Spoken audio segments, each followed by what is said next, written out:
It is time, finally, and I'm very excited about it. The Sokito Scudetta has arrived in my hands. I cannot wait to get these out of what is a pretty damn impressive box, or it's at least different, right? I mean, look at that. That's pretty cool. But I've been waiting a while for these. Seems like everybody else in the world has them. They finally arrived, and I can't wait to do a review and kind of get out and spend a few weeks wearing them. So we're just gonna unbox them, get a genuine first impression, put them on feet, and I'm gonna try and tell you what size you should buy and if you should buy them at all based on this. So let's get them out of the box, I suppose. That's plan A. So it's this kind of slip piece of cardboard which comes off like that, fairly straightforward. And then I'm assuming with Sokito's kind of what's the word I'm looking for, marketing plan, philosophy, that this is obviously just designed to be incredibly sustainable and very recyclable, and I just like it because it's different. There we go, that's enough about that. Let's get this open. Okay, tissue paper, same as normal. We have one Sokito. Some of that, I don't want that, get rid of that. And two Sokitos. Okay, so no string bag or anything like that. Not saying I was expecting one, but no additional accessories. That's completely fine with me. Again, these are 200 euros, so much less expensive than your top-end Nikes and Adidas's, and they're still cheaper than your New Balance and your Puma, for example. So I'm okay with no accessories, no string bags. And again, if you're trying to be sustainable, probably best not to include them. Box is cool, but that's enough of that.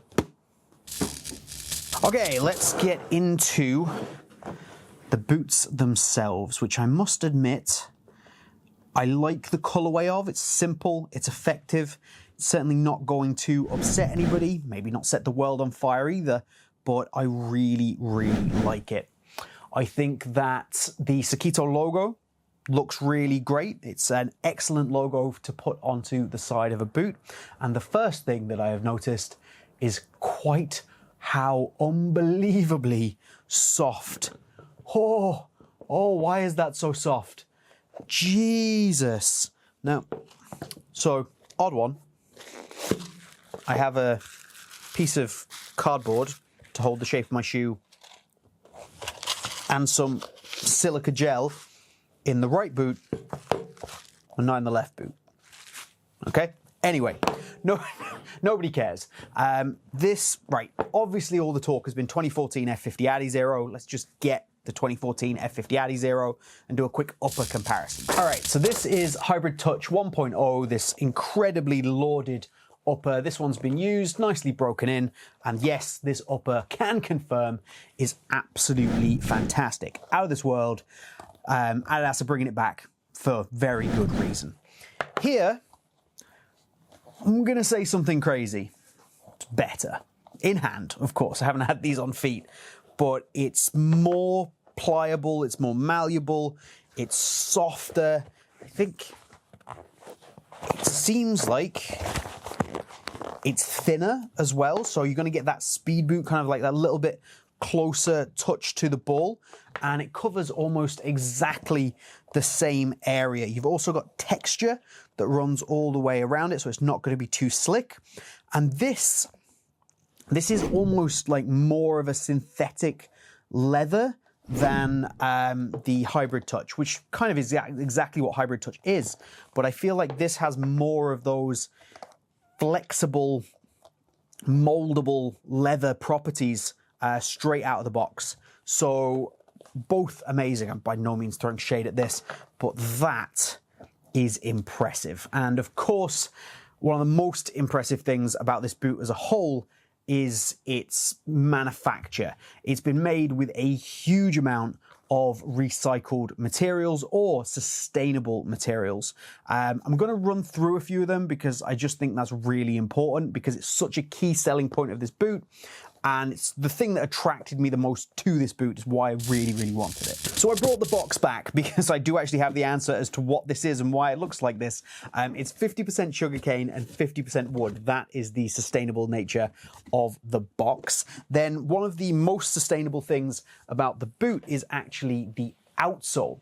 So if we do take a look at the outsole, which is definitely speed boot, which is what this is supposed to be, it is definitely aggressive, and this is supposed to be made from 89% renewable carbon from castor beans, which isn't the first time we've seen castor beans used. Nike used this a little while ago, quite a long while ago, on the GS1. The Greenspeed 1 had a castor bean outsole, but that boot was terrible. So going here and obviously getting the updated tech, very interesting. And, well, we've got something very interesting. I'll show you it here on this camera while it moves. So we have a really, especially if I hold it here, impressive snapback. That is a rigid, snappy forefoot. The only boot that I can think of that would be as snappy as that, or snappier than that, is going to be the carbon, the carbon Puma. I don't even think the regular. Let's just get it. I'm back. So this is the Puma Ultimate. Okay, springy. Okay, this is definitely going to prove my point.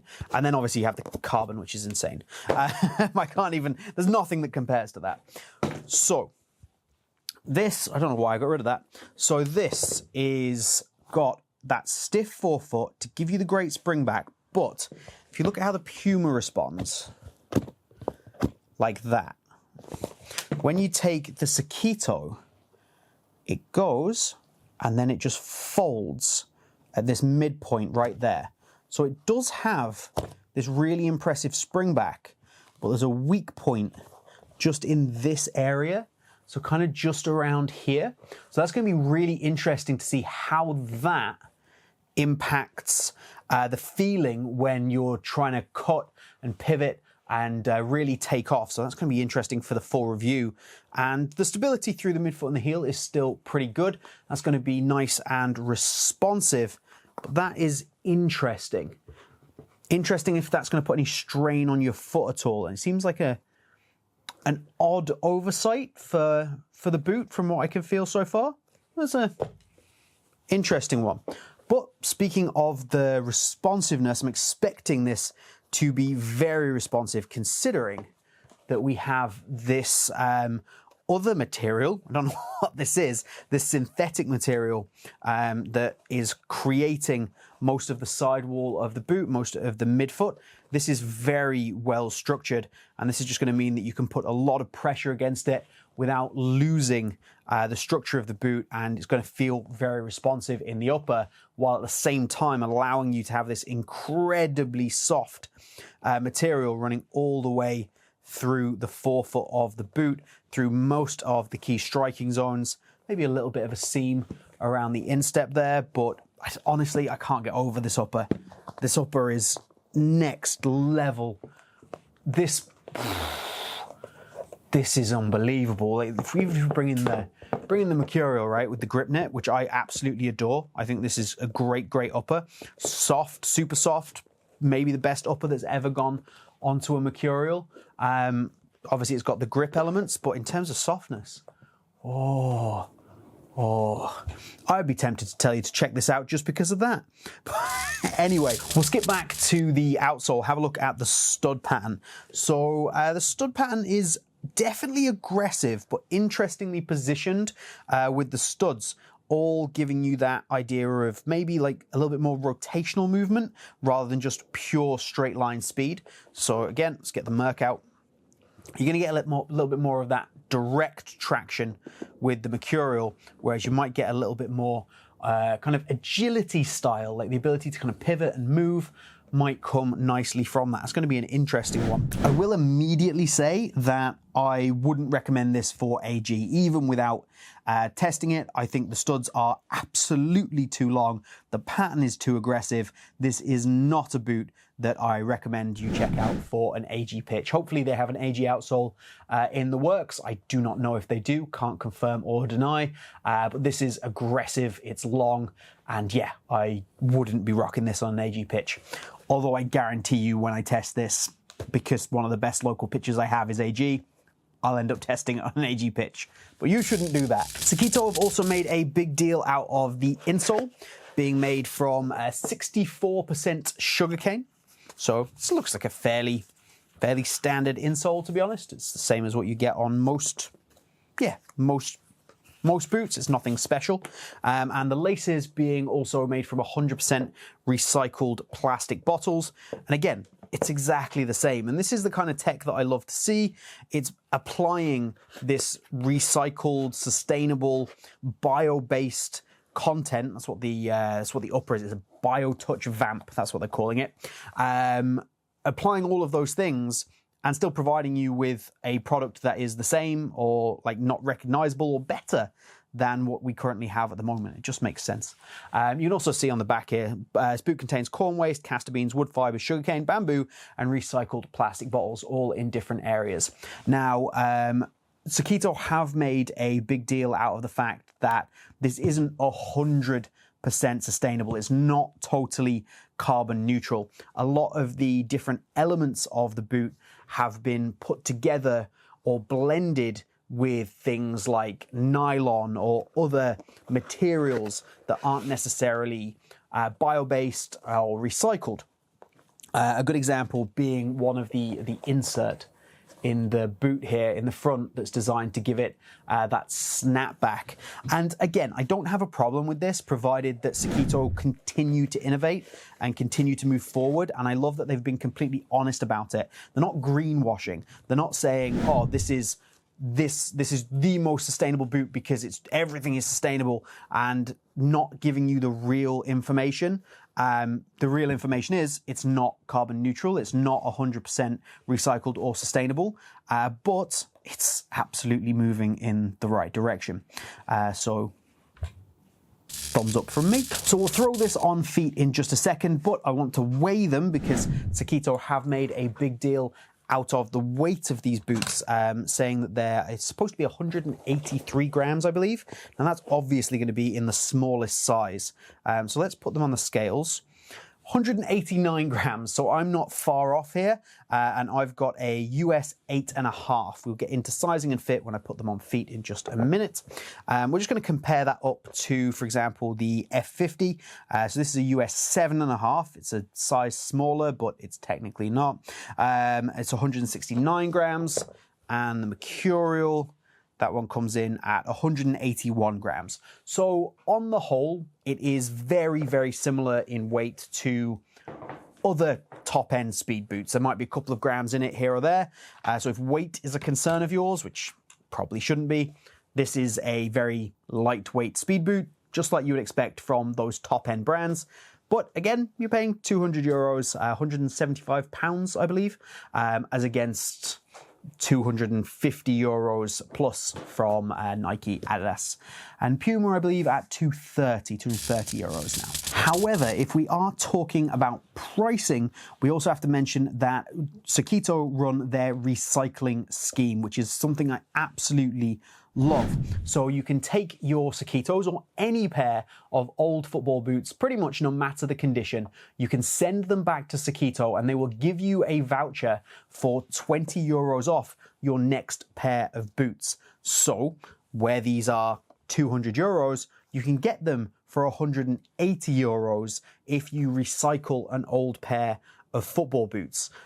That's just a massive win. Take your old pair that are broken, send them off, save yourself 20 euros, get these for 180, and all of a sudden you're talking about them they're cheaper than elite level Mizuno boots, they're only marginally more expensive than maybe pro level Nike and Adidas takedown models, and they're already I can tell just from the feel of them. When you've had as many boots as I have through the studio and in hand, you can tell that this has immediately got premium materials, a top end feel in hand, and it's 180 euros with the recycling scheme, and you're also helping to recycle boots rather than shipping them off to landfill. It seems like a no-brainer.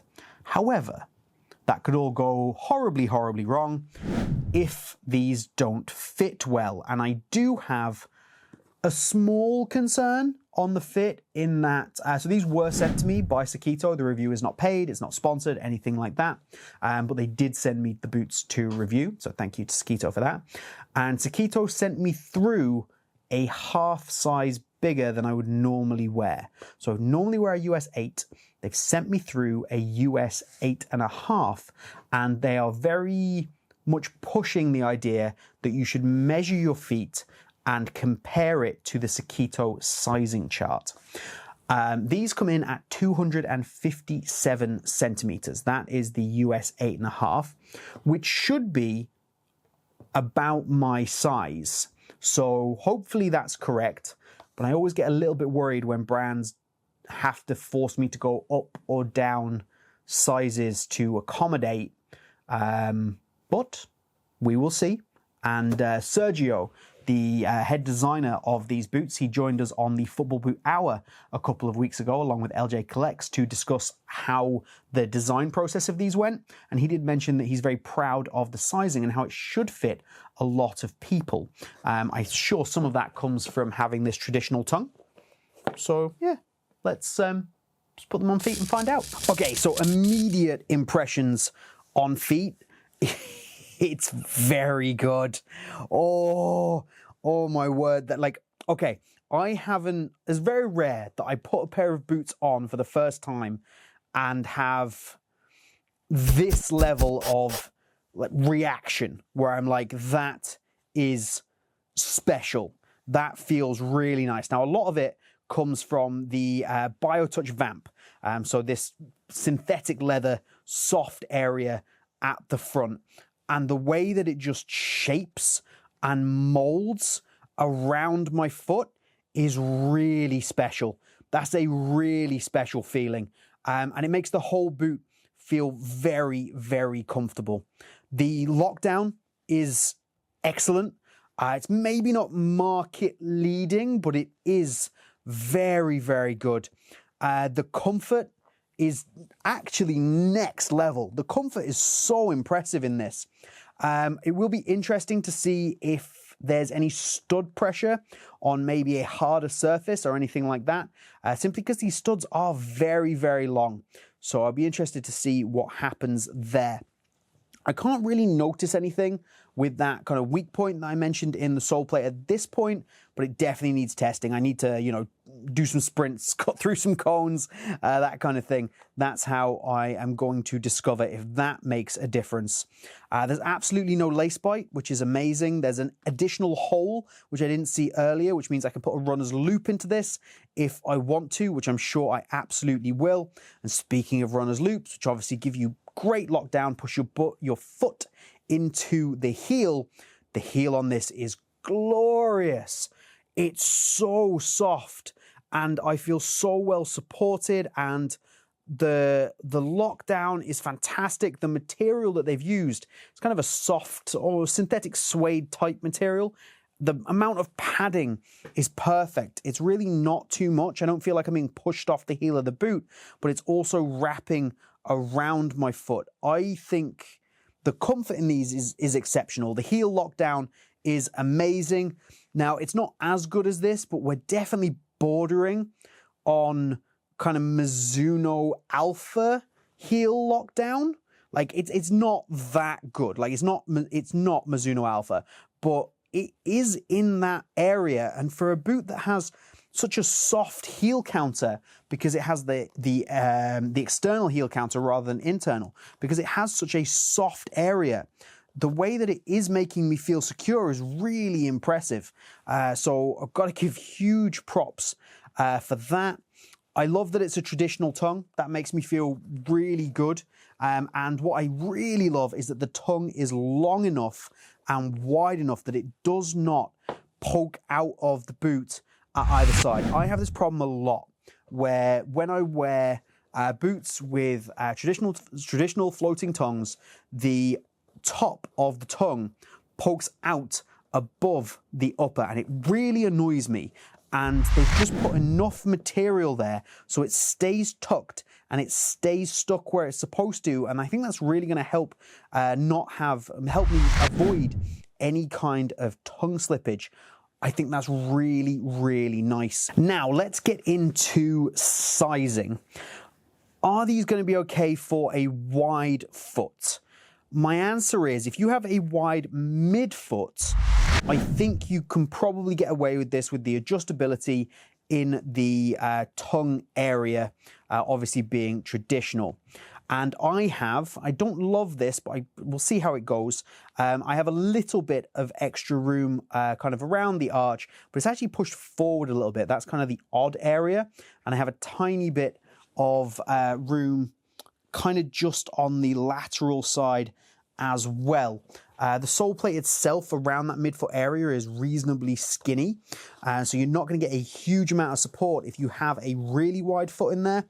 And I think if you have a wider foot, kind of from the like the forefoot forwards, from the pad of your foot forwards, I think you might struggle with these because that's definitely a tight spot. No hot spots or anything like that. Like I say, these are mind-bogglingly comfortable. They fit me so well. I really do love these. Just on this initial kind of foot-on feeling. But here's where that sizing thing I mentioned earlier comes in. I am feeling conflicted or torn at this point, and it's going to depend how these boots bed in as to how I feel about it. I have about half a thumb's width worth of space at the end of these boots between my big toe and the end of the boot, and usually that's absolutely not for me. I don't want that. I want my toes to be as close to the end of that boot as possible. I want the boot to be as tight and as sculpted as possible around my feet.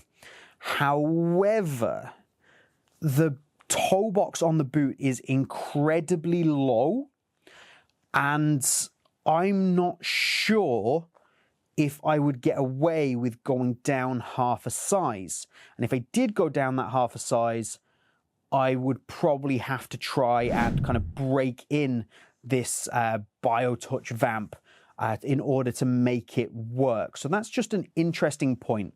If you want my sizing advice at this point, it is to go half a size up from what you would say traditionally buy in a Nike boot. That's my comparison. Whatever you would buy in a Nike boot, go half a size up. However, if you're into having a particularly close, tight, really, really speed boot fit, you might want to try just your regular size. And I think that might just do the job for you. I really want to try half a size down to see how that fits. I'm going to have to see if I can get my hands on a pair in a US 8, UK 7 rather than the 8.5, 7.5 to see how that goes. Because if I can get my foot in that, like, normal size that I would wear and break in the BioTouch vamp to fit me, this could be next level special. I am impressed to a somewhat insane degree at this point. I will put these through an intense test over a few weeks and come back and do a full in-depth review. If you have any questions, put them down in the comments. I'll keep everybody updated as to how that goes. But my initial response, my initial thoughts are that those are special. For the money that you pay, they are very impressive, and I think I'm going to wear these boots a lot. But you never know. Time will tell. We'll have a look at durability, have a look at how they break in, and we'll come back and discuss sizing again. For now, half size up and Sokito. Oh, these are lovely.